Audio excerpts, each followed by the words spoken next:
A few years ago, a 28-year-old software engineer sat at a family dinner. His grandmother smiled and asked a question that had been asked for generations. So, when are you getting married? Everyone looked at him. His parents expected a date. His grandmother expected good news. Instead, he said something that shocked the entire table. Honestly, maybe never. The room went silent. His grandmother thought he was joking. His parents exchanged nervous looks, but he wasn't joking. He had a good job, good health, close friends, a stable income. Yet marriage wasn't part of his plan. And here's what's interesting. This isn't one person's story. It's happening everywhere. Millions of young adults around the world are delaying marriage. Some are avoiding it completely. And for older generations, this feels confusing. After all, marriage was once considered one of life's biggest milestones. People didn't ask, should I get married?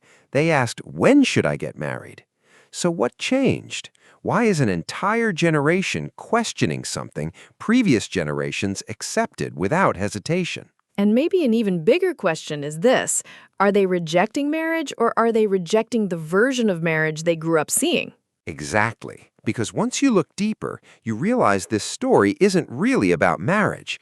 It's about money, freedom, technology, identity, success, and a world that looks completely different from the one their parents inherited. But before we talk about dating apps or modern relationships, we need to talk about something much more powerful, something that influences almost every decision young people make: money. And that's where the story begins. Let me ask you something. Imagine you're 27 years old, you have a degree, you work full-time, you earn a decent salary. Yet every month, most of your income disappears. Rent, bills, food, transportation, unexpected expenses. Then someone asks, why aren't you getting married? How would you answer? That's difficult because marriage isn't just about love, it's also about finances. Exactly. Previous generations often started with less money, but many lived in a world where homes were more affordable, education cost less, living expenses were lower. Today, many young adults feel like they're fighting a completely different battle. Imagine trying to build a family when you can't afford a house. Imagine planning a wedding while struggling to save money. Imagine thinking about children while worrying about your own financial future. Suddenly, marriage stops feeling like a dream. It starts feeling like another responsibility. And responsibility becomes scary when life already feels expensive. Exactly. Many Gen Z adults aren't saying, I never want marriage. They're saying, how can I think about marriage when I'm still trying to survive? And that raises another question. If money is creating pressure, why are so many young people focusing on careers more than relationships? The answer reveals another major shift, one that previous generations never experienced quite the same way. Imagine two people. One is 25 years old in 1985. The other is 25 years old today. Ask both of them, what does success look like? The answers might surprise you. For many people in the past, success meant a stable job, a spouse, a home, a family, a predictable future. Today, the answer often sounds different. Success means freedom, purpose, travel, entrepreneurship, mental health, personal growth, financial independence. So marriage is no longer the center of the picture. It's one option among many. Exactly. And that's a huge cultural shift. For the first time in history, millions of young adults have opportunities previous generations never imagined. Remote work, global careers, online businesses, digital freedom, the ability to work from anywhere. And because of that, many people are asking, who am I, before asking who I'll marry. That's a completely different mindset. But there's another reason many people hesitate, a reason that's much more emotional and much more personal: fear, and specifically, fear of divorce. Let me ask you a difficult question. What happens when the people who taught you love also taught you how painful love can become? For many Gen Z adults, marriage wasn't introduced through fairy tales. It was introduced through reality. And reality wasn't always beautiful. Some watched their parents argue every day. Some watched their families fall apart. Some moved between two homes. Others watched relatives go through painful divorces that lasted years. And experiences like that leave a mark, even if people don't talk about it. Exactly. Think about it. If your first lessons about marriage involve conflict, stress, and heartbreak, how excited would you be to repeat that journey? Many young people aren't afraid of love. They're afraid of making the wrong choice. They're afraid of waking up 10 years later and realizing they married the wrong person. They're afraid of losing their freedom, their money, their peace of mind. So when older generations say, "Why don't young people want commitment?" they may be asking the wrong question. Exactly. The real question might be, why are young people afraid of commitment? And the answer often comes from what they've seen. Imagine a child watching a movie. If the ending is tragic, that child remembers it. Now, imagine watching that movie for 20 years. That's what many people experienced growing up. They didn't just hear stories about divorce, they lived through them. And because of that, they approach marriage differently, more cautiously, more slowly, more carefully. Which explains why many people are waiting longer. They're trying to avoid making a mistake. Exactly. But here's the interesting part. Even if someone overcomes financial pressure, even if they find a great career, even if they meet someone wonderful, there's another challenge waiting, one that previous generations never faced on this scale: a tiny screen in their pocket. And that screen changed relationships forever. Imagine walking into a room with 10 people. Finding a partner might seem difficult. Now imagine walking into a room with 10,000 people. Would it become easier or harder? Most people would say easier, but I have a feeling that's not what happened. Exactly. Technology gave people more choices than ever before, and surprisingly, more choices created new problems. 100 years ago, most people met partners through family, friends, school, work, or their local community. The pool was smaller. Today, a single swipe can introduce someone to thousands of potential matches. At first, that sounds amazing, but something strange happens. The more choices people have, the harder it becomes to choose. Because people start wondering if something better is waiting. Exactly. Imagine ordering food from a menu with 5 options. Easy. Now imagine a menu with 5,000 options. Suddenly, choosing becomes stressful. Dating apps sometimes create the same effect. People begin asking, what if there's someone better? What if I'm settling? What if I make the wrong decision? And that mindset makes commitment harder, not because people don't want relationships, but because endless options create endless uncertainty. And social media probably makes it even worse. Much worse. Every day, people see perfect couples, perfect vacations, perfect proposals, perfect anniversaries, perfect lives. But here's the problem. Most of those moments are highlights, not reality. Real relationships include disagreements, bad days, misunderstandings, challenges. Yet when people constantly compare reality to perfection, reality starts looking disappointing. So expectations keep rising. Exactly. And when expectations become unrealistic, satisfaction becomes harder to achieve. But even that isn't the biggest change, because beneath all these trends lies something even more powerful, something many Gen Z adults value more than any generation before them: freedom. And that changes everything. Imagine you're 27 years old. You can work remotely, travel anywhere, move to another city, start a business, change careers, learn new skills, explore the world. Your possibilities feel endless. Now, imagine someone says it's time to settle down.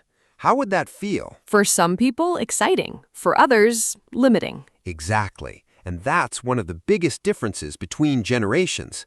Many Gen Z adults grew up hearing messages like, follow your dreams, be yourself, create your own path, don't let anyone define your life, and they listened. Today, many young people value experiences over possessions, freedom over tradition, personal growth over social expectations. Which means marriage sometimes feels like giving something up. Exactly. even when that's not necessarily true. For some people, marriage represents partnership. For others, it represents responsibility. For others, it represents sacrifice. And perception matters. Because people don't make decisions based on reality alone. They make decisions based on how they see reality. And that's leading to one of the biggest social changes of our time. But freedom isn't the only thing changing. Something else is changing too. The roles men and women play in society, and that may be transforming marriage more than anything else. Let me ask you a question. What happens when the rules that guided relationships for hundreds of years suddenly begin to change? Because that's exactly what's happening today. For most of history, marriage followed a fairly predictable pattern. Men were expected to provide, women were expected to manage the home and family. Whether people agree with those roles or not, the expectations were clear. Today, everything is different. And that change has happened incredibly fast. Exactly. In just a few generations, society has transformed. Women are more educated than ever before, more financially independent than ever before, more career-focused than ever before. And that's a remarkable achievement. But every major social change creates new questions, questions that previous generations never had to answer. Questions like, if both people have careers, how should responsibilities be shared? What does partnership look like now? What expectations are fair? What roles still make sense? So modern relationships aren't just about finding a partner, they're also about negotiating expectations. Exactly. And that process isn't always easy. Imagine trying to play a game where the rules are constantly changing. That's how many young adults feel. Older relationship models don't fully fit modern life, but new models are still being created, and that uncertainty makes commitment more complicated. Because people aren't just choosing a person, they're choosing a lifestyle. Exactly. And here's something interesting. Many young women no longer need marriage for financial security. Many young men no longer feel obligated to follow traditional expectations. Both sides have more freedom than previous generations, which sounds positive. But freedom also creates choices, and choices create uncertainty. The result? People spend more time thinking, more time evaluating, more time questioning, and often more time delaying marriage. It's almost like society is redesigning relationships in real time. That's exactly what's happening. And whenever old systems change, confusion is normal. But beneath all this confusion lies a deeper shift, a shift in how people define success itself. And once you understand that shift, everything starts to make sense. Imagine asking your grandparents, what does a successful life look like? Then asking a 25-year-old the same question. The answers might sound like they come from different worlds. Because success means different things to different generations. Exactly. For many older generations, success often included getting married, buying a house, having children, building a stable family. These milestones represented achievement, and for many people, they still do. But Gen Z grew up in a different environment. Today, success might mean financial freedom, traveling the world, building a business, mental health, personal growth, creating content, working remotely, living on your own terms. Marriage is still important for many people, but it is no longer the only symbol of success. So marriage moved from being a requirement to being a choice. Exactly, and that's a huge difference. Imagine climbing a mountain. Previous generations often climbed the same mountain. The path was clear. Today, there are dozens of mountains, and everyone is choosing a different route. Some choose family, some choose career, some choose adventure, some choose entrepreneurship, some choose all of them. The point is that success has become more personal. And when success becomes personal, people stop following the same timeline. Which explains why so many young adults feel less pressure to marry by a certain age. Exactly. They're not necessarily rejecting marriage, they're rejecting the idea that everyone must live the same life. But this creates a fascinating question. If marriage is no longer required for success, what does the future actually look like? And the answer might surprise a lot of people. Let's do a simple thought experiment. Imagine two people. Both are 25 years old, both are intelligent, both want a meaningful life, but they choose different paths. The first person follows a traditional route: marriage, family, home ownership, children. The second person chooses a different path: travel, career, personal growth, independence. Neither choice is automatically right. Neither choice is automatically wrong. But here's the important question. Can both people build meaningful lives? I think most people would say yes. Exactly. And that's the biggest shift of all. Previous generations often believed there was one correct path. Today, many people believe there are multiple paths, and that belief changes everything. Because when people believe they have options, they take more time deciding. They explore, they experiment, they question, and they delay major commitments until they're certain, or at least more certain. Which means delaying marriage doesn't necessarily reject marriage. Exactly. And that's a distinction many people miss. A delay is not a rejection, a question is not an answer, and uncertainty is not opposition. Many young adults may eventually marry, just later than previous generations. But that leads us to the biggest question of this entire discussion. Is marriage actually disappearing, or is it evolving? This is where the conversation becomes really interesting. Every generation thinks certain traditions will last forever, and yet history tells a different story. Traditions don't always disappear. Sometimes they evolve. Think about work, think about education, think about communication. All of them changed dramatically, but they didn't vanish. They adapted. So maybe marriage is going through the same process. Exactly. Perhaps marriage isn't dying. Perhaps it's transforming. For some people, marriage happens later. For others, long-term partnerships replace traditional marriage. For others, commitment takes new forms. The institution remains, but the expectations surrounding it change. And that's what many experts believe we're witnessing today.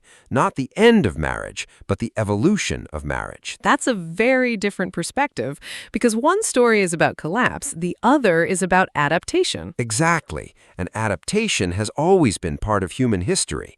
The world changes, people change, relationships change. The question isn't whether change will happen. The question is how we respond to it. So let's return to the question we asked at the beginning. Why is Gen Z avoiding marriage?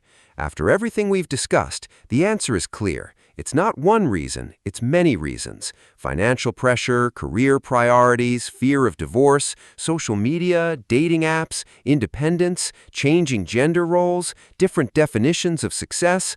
All these forces are shaping a generation's decisions. But beneath all of them lies a deeper truth. Gen Z isn't simply asking, who should I marry?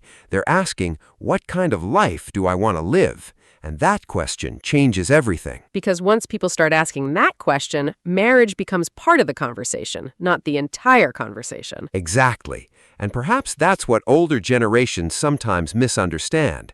This isn't necessarily a rejection of love. It's not necessarily a rejection of commitment. It's a search for meaning, a search for purpose, a search for a life that feels authentic. And whether people agree with that approach or not, it's reshaping the future. So maybe the real story isn't that Gen Z is avoiding marriage. Maybe the real story is that Gen Z is redefining adulthood itself. Exactly. And that's the final lesson. Every generation inherits traditions, but every generation also changes them. The question is never whether change will happen. The question is what that change will create. And perhaps marriage, like many institutions before it, isn't disappearing. It's becoming something new. Something adapted for a different world, a world with different challenges, different opportunities, and different definitions of success. So whether you're married, single, dating, or still figuring life out, remember this: the future doesn't belong to those who blindly follow tradition, and it doesn't belong to those who blindly reject it. The future belongs to those who understand it, question it, and thoughtfully reshape it. And maybe that's exactly what Gen Z is trying to do.